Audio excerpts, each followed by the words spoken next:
Assalamualaikum warahmatullahi wabarakatuh. Alhamdulillah kita bertemu kembali pada pertemuan mata kuliah kecakapan interpersonal. Untuk pokok bahasan kali ini adalah membahas tentang bagaimana seorang personal, seorang individu dalam berpikir secara positif dan berani menghadapi kegagalan dalam upaya menemukan potensi diri.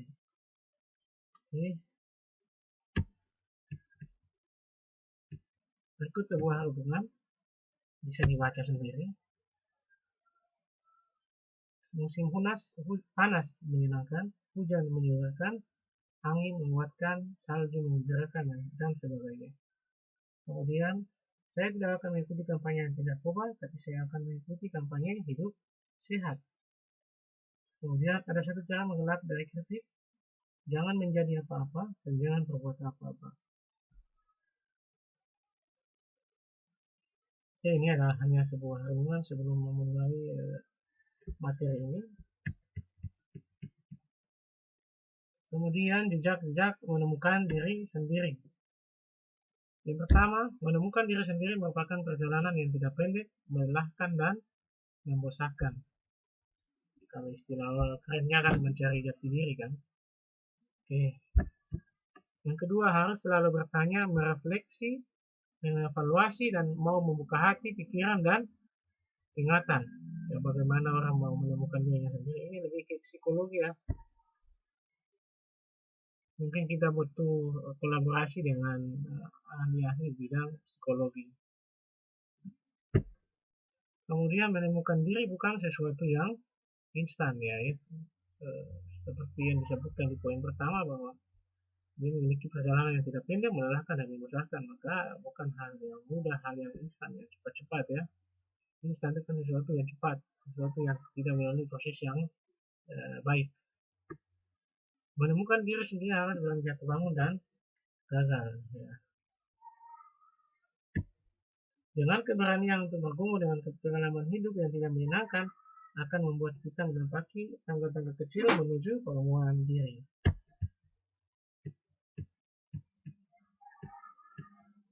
Kemudian yang berikut, menemukan potensi diri.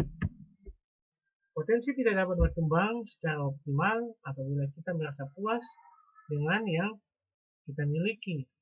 Sekarang ini yang kita perlukan adalah mengembangkannya secara terus-menerus sesuai dengan tuntutan yang sudah ada. Jadi menemukan potensi diri itu tidak harus stagnan, statis, karena dia harus dinamis, dia berkembang. Ya. Biasanya orang sudah dapat sesuatu, dia langsung berpuas diri, berhenti di situ, akhirnya dia tidak berkembang, ya, sifatnya statis. Potensi kita tidak akan sama selamanya, artinya harus ada kemauan dari diri kita sendiri untuk selalu memperbarui sehingga potensi kita disesuaikan dengan perkembangan yang ada.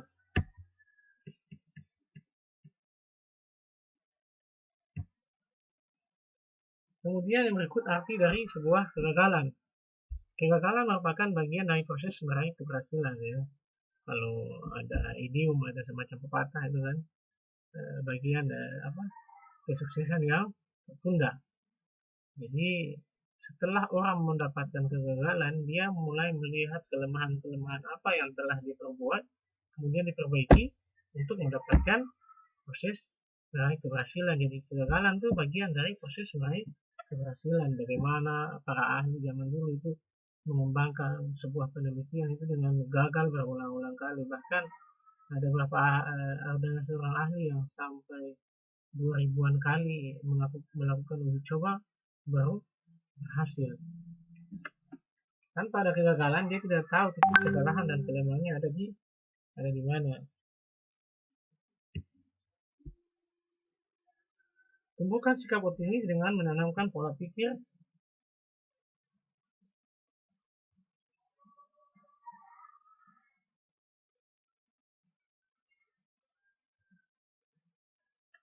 dengan menanamkan pola pikir bahwa kegagalan adalah proses pendewasaan diri. Ya. Jadi setelah orang mengalami kegagalan, dia harus optimis untuk bangkit, ya, move on, untuk menjadikan kegagalan itu sebagai tolak ukur untuk mencapai keberhasilan, ya, perbaikan terhadap diri dan sebagainya. Tanamkan semangat bahwa pengalaman kegagalan dapat menjadi guru yang baik. Selama kamu mau melakukan evaluasi diri, mencari penyebab kegagalan sehingga tidak jatuh pada permasalahan yang sama.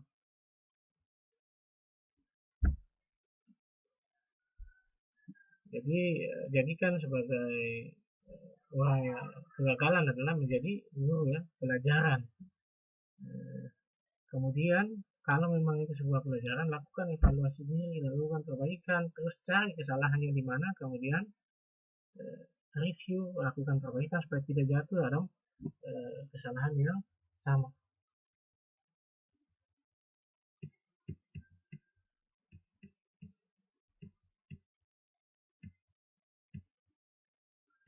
Kemudian nilai dari sebuah kegagalan sangat berharga, makanya di sini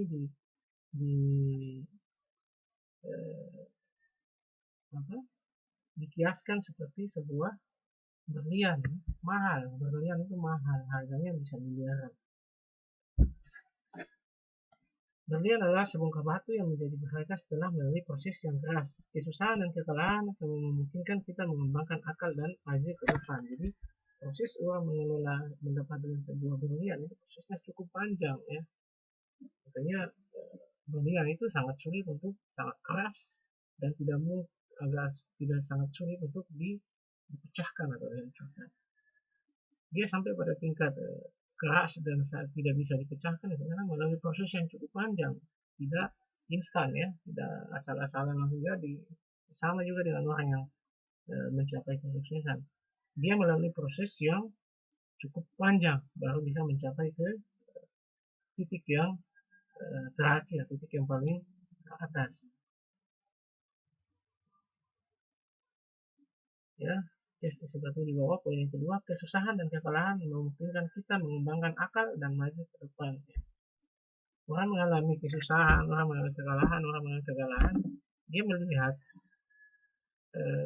kelemahan-kelemahannya di mana, dia lakukan perbaikan, dia lakukan usaha-usaha baru untuk menutup kesalahan-kesalahan yang pernah dia lakukan pada awalnya. Kalau dia tidak menemukan kegagalan, agak sulit untuk dia mencapai keberhasilan. Tidak ada orang melakukan sesuatu langsung sukses. Yang kayak begitu pasti instan dan sukses tidak lama kemudian gagal.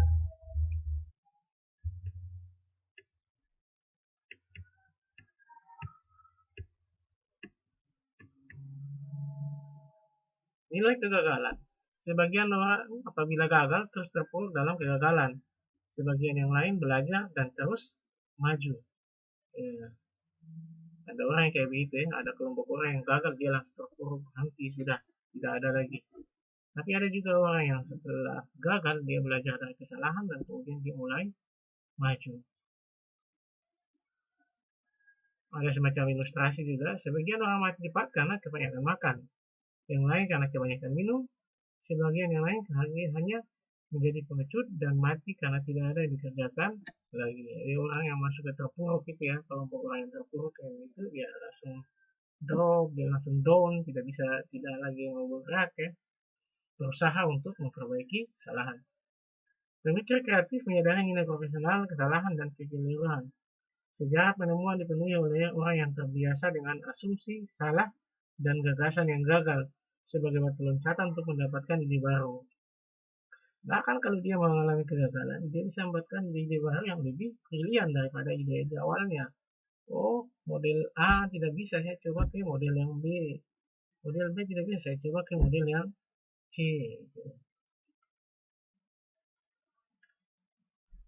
Jadi ini kayak mirip kayak orang minum obat, ya. Ke dokter kasih obat A, tidak sembuh. Pulang, balik lagi, lapor. Oh, ternyata cocoknya di obat B. Obat B ternyata gagal. Terus sampai ternyata setelah mendapatkan kegagalan berulang-ulang kali, ternyata dia tidak cocok untuk berobat di sini, dia berobat tempat lain dan akhirnya berhasil. Tapi melalui proses dia lakukan review, kenapa dia tidak sembuh-sembuh dan sakit, dan jika Anda telah mencoba dan menemui kegagalan, jika Anda telah merancang dan menyaksikan rancangan Anda hancur di depan mata, ingat saja bahwa tokoh-tokoh besar dalam sejarah semuanya menjadi besar karena keberanian. Dan tahukah Anda, dan keberanian tahukah Anda lahir dalam buayan kesusahan. Jadi keberanian itu lahir dari orang yang mengalami kesusahan. Ya, tokoh-tokoh besar banyak gitu ya. Tadi saya sebutkan salah satu kalau tidak salah Einstein atau itu yang pencipta ribuan kali melakukan percobaan baru berhasil.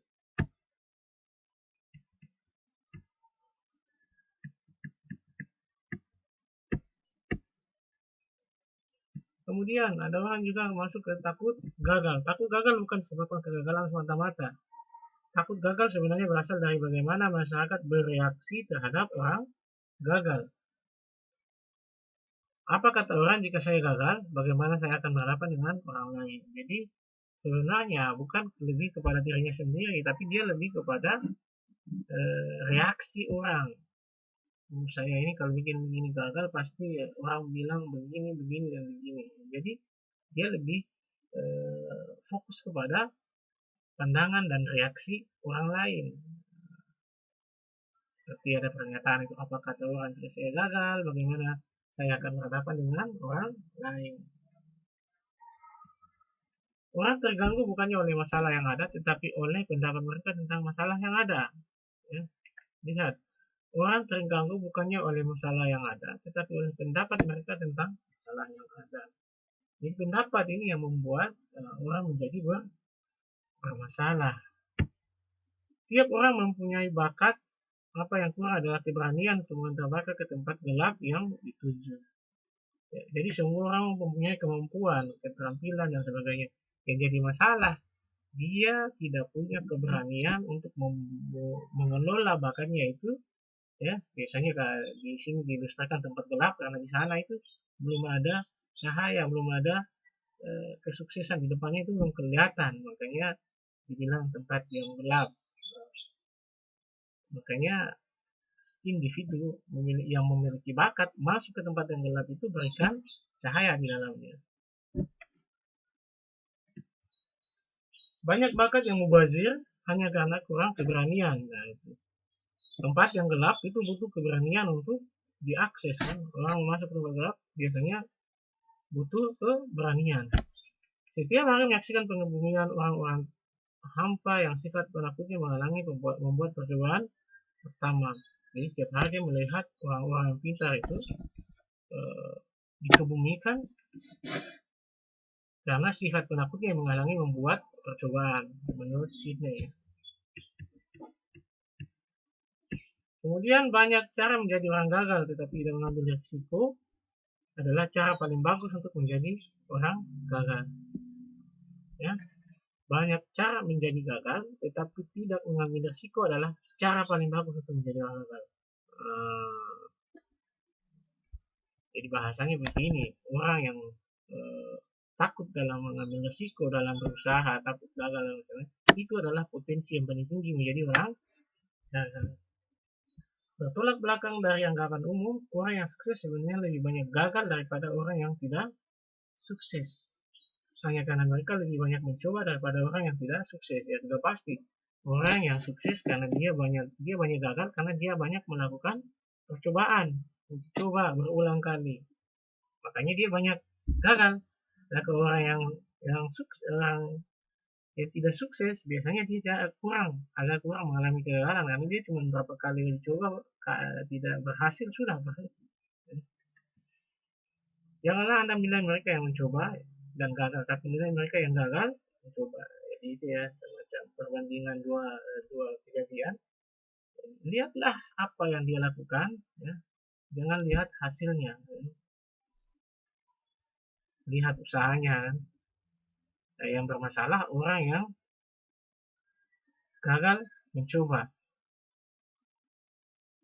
tidak mau mencoba dan sebagainya.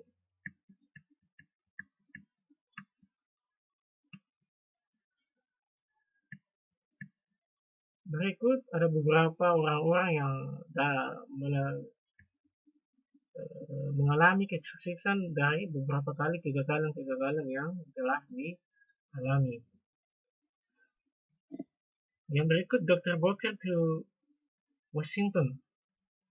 Saya telah mendapati bahwa ukuran kesuksesan bukan sekedar tergantung pada prestasi yang telah dicapai, tapi juga tergantung pada beberapa kali dan beberapa tahap kesukaran telah diatasi dalam mencapai kedudukan itu. Jadi kalau menurut dia ini dokter ini bahwa bukan prestasi yang dia dapatkan, tetapi tergantung dari berapa kali dia melakukan percobaan atau dia berapa kali dia mengalami kegagalan, beberapa kali dia mengalami kesulitan. Kemudian kesulitan itu berhasil diatasi. Itu dia bisa mencapai pada tingkat kesuksesan.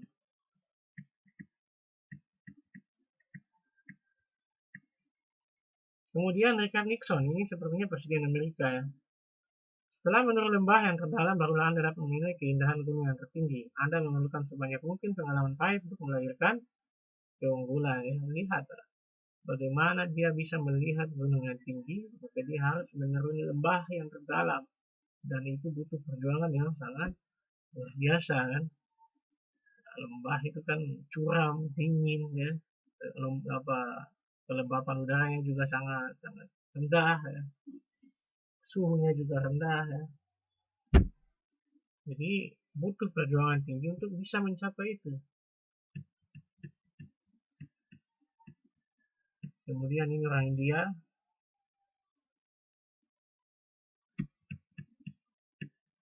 Kemudian ini seorang artis. Nah ini dia menceritakan bagaimana pengalaman dia ketika pertama kali ke Amerika. Dia bingung. Kenapa? Karena dia tidak bisa bahasa Inggris. Yang kedua, tidak ada yang mengenali dia. Dan kemudian ketika dia berada di jalanan, tidak ada yang peduli terhadap dia. Tapi sekarang siapa yang dia tahu dengan aktor ini? Kecil. Kemudian Helen Keller, karakter tidak dapat dibangun dengan mudah tanpa usaha. Hanya melalui pengalaman ujian dan penderitaan jiwa kita dapat diperkuat. Kita dapat diperkuat. Isinya jelas, ambisi, dan inspirasi dan sukses yang dicapai. Kemudian Henry Ford, ini sepertinya penemu mobil ya, sport itu. Kegagalan adalah peluang untuk memulai lebih pintar.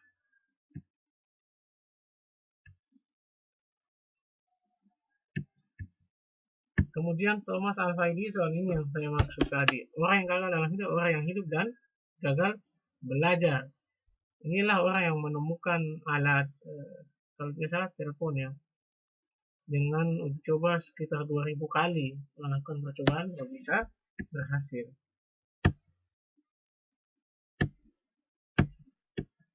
CEO Coca-Cola Roberto Guisuta, ya, kita kehilangan daya saing akibat tidak pernah mengalami kekalahan. Anda mungkin tersandung hanya jika bergerak.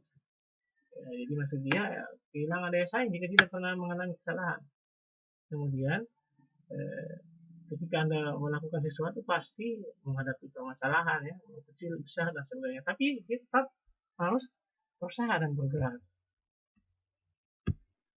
Siapa yang sekarang tidak tahu Coca-Cola ya, dari seluruh dunia ada orang minum minuman ini kan. Dan pasti melalui proses yang cukup panjang kan. Kemudian Shakespeare, ini seorang penyair ya mungkin.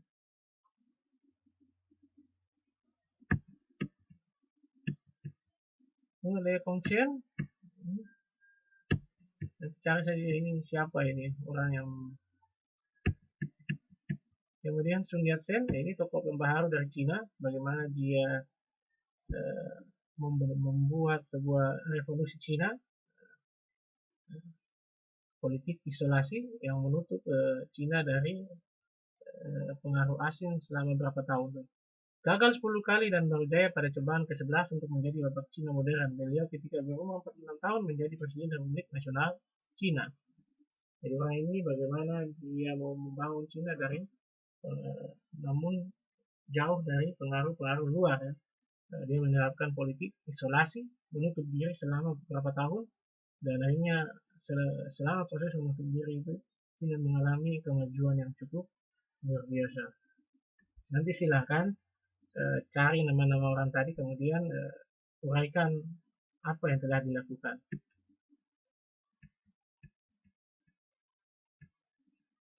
Kemudian Roosevelt, satu-satunya orang yang tidak membuat, ini kayaknya Presiden Amerika ya, kesalahan adalah orang yang tidak berbuat apa-apa. Jangan takut kepada kesalahan dengan syarat Anda tidak mengulangi kesalahan yang sama. Kemudian Eleanor Roosevelt, sepertinya ini istrinya ya. Lakukan apa saja yang Anda benar, karena apapun yang Anda lakukan juga akan dikritik, Anda akan dikutuk jika melakukan, Anda pun akan tidak dikutuk jika tidak melakukan. Kemudian Albert Einstein, terpuruk dalam kesusahan adalah kunci bagi peluang hebat untuk kita. Jadi orang yang mengalami kesusahan adalah merupakan kunci dia, karena ketika dia mengalami kesusahan, dia mencari berbagai cara, solusi untuk menangani kesusahan atau permasalahan yang dihadapi.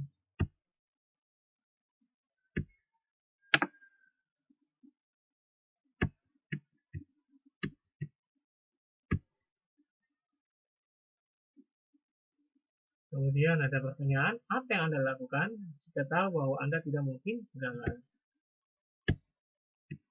Kemudian ada lagi Christopher Columbus, ya ini versi ya, kalau untuk sejarah-sejarah model kayak begini sejarahnya pakai versi.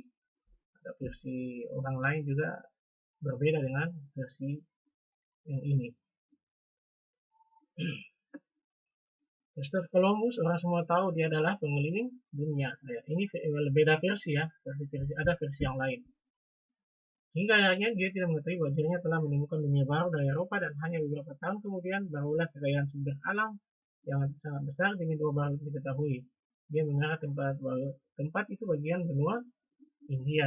Jadi orang yang keliling dunia, tapi dari versi yang lain ada orang lain lagi sebelum dia yang melakukan proses. Tapi kita lihat bukan itunya, kita lihat dari usahanya dia ya, bagaimana dia mau punya motivasi, punya keinginan yang cukup besar untuk menemukan benua baru. Ya, dengan tujuan itu tadi kan, kospelan, melawarian, kekuasaan dan harta kekayaan, itu tujuan-tujuan orang itu.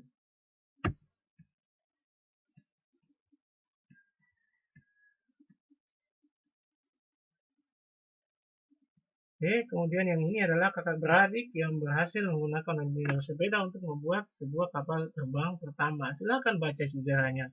Pasti ini melalui perjuangan yang luar biasa, uji coba berulang-ulang kali ya.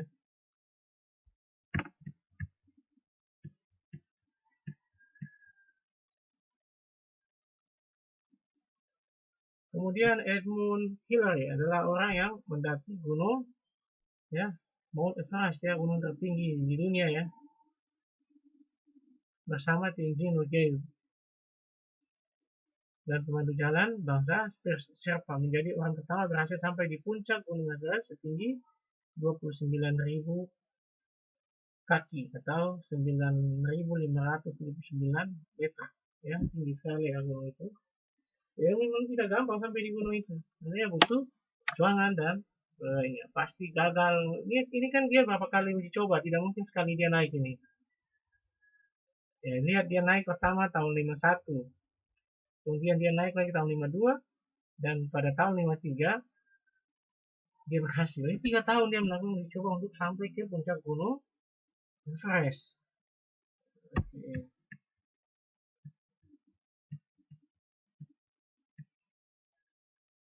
Kemudian ya setelah itu menyusul ada orang kedua ya, ini perempuan yang berhasil sampai ke puncak Everest.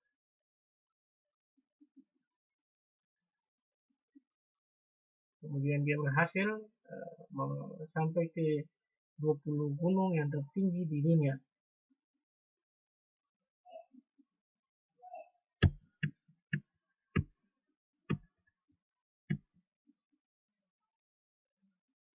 Kemudian ada lagi orang yang berlari ya, ini atlet lari. Jadi ini sebagai motivasi ya saja ya, supaya kalian mahasiswa melihat ini bahwa orang berusaha itu untuk mencapai ke sana, dia menghadapi berbagai rintangan dan kegagalan. Jadi kegagalan jangan langsung stick di tempat ya, jangan kayak sekarang mahasiswa kelas akhir mau buat tugas akhir, sekali kasih judul ditolak langsung drop dan tidak mau lagi berurusan ya. Sekali datang bimbingan ditolak sekali langsung drop ya. Jangan kayak begitu. Lihat eh, apa orang-orang ini kemudian jadikan motivasi untuk mencapai kesuksesan ya.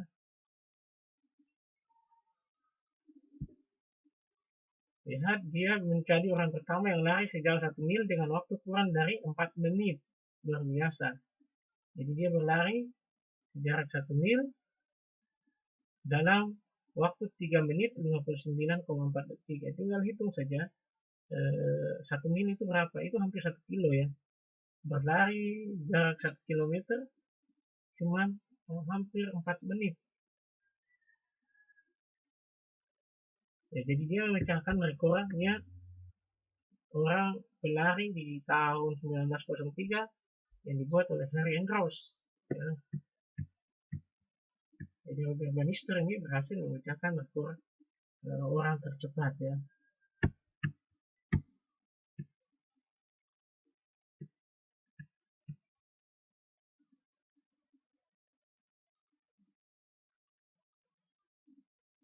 Lalu ini lebih kepada dunia kesehatan ya.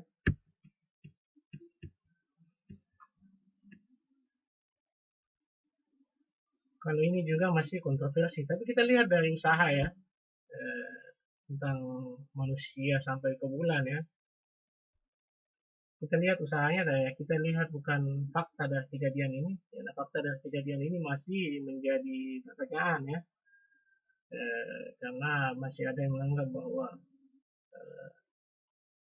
bulan itu kan punya suhu sangat panas dan benda-benda yang lewat di situ itu hangus ya terbakar. Jadi kita lihat dari usahanya ya, bukan dari fakta kejadiannya.